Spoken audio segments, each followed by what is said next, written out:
You know, like the way Hamas attacked, like Israel, just finding innocent people, kids playing, people are sleeping in the bed and just terrorize them, just massacre them.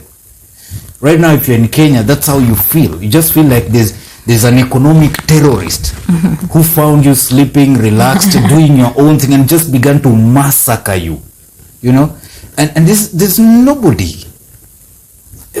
Where do you get the voice? Who will listen to you? So when you ask the question of, is this of benefit? Now, how do I answer that? I don't know. I mean, who can tell? Because everything, there's no way you can tell. We have never had State of the Nation address. The president has never come out to say, Kenyans, you gave me this mandate.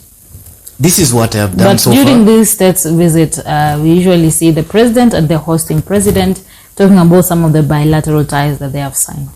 How many things has the president talked about? The president talked about the dollar coming back, from 130 to around something like 115 probably. They have hatched a plan. Wasn't that not the president who was talking? Did Rigathi Gachagua not ask people to sell dollars because they are going to become useless? Is it not the same people who told Kenyans that they are going to purchase oil using Kenyan shillings? How many things have these guys talked about?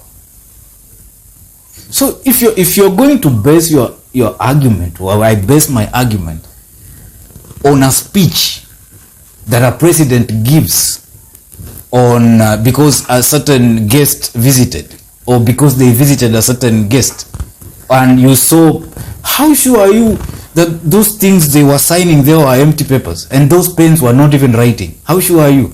You don't have a simple evidence such as that.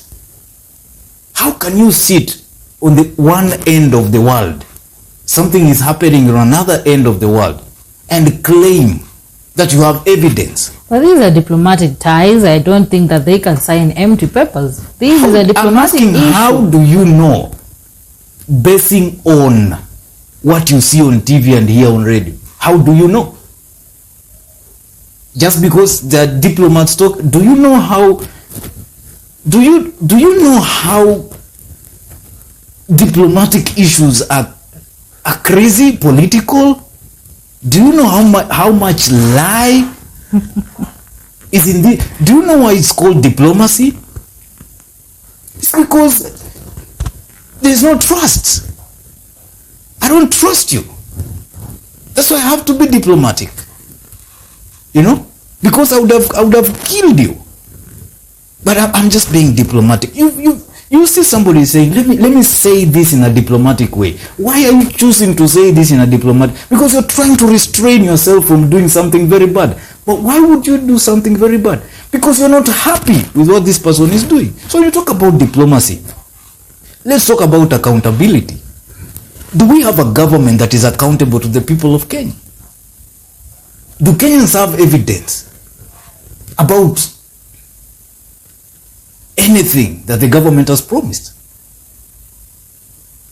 Apart from promises, do Kenyans have something they can come out and say the government has done it for me? I'm just challenging you as a media house.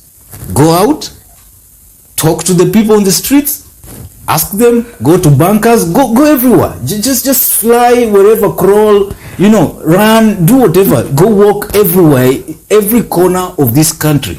Ask anybody, give me one thing that the government has done for you. And please don't mention a promise.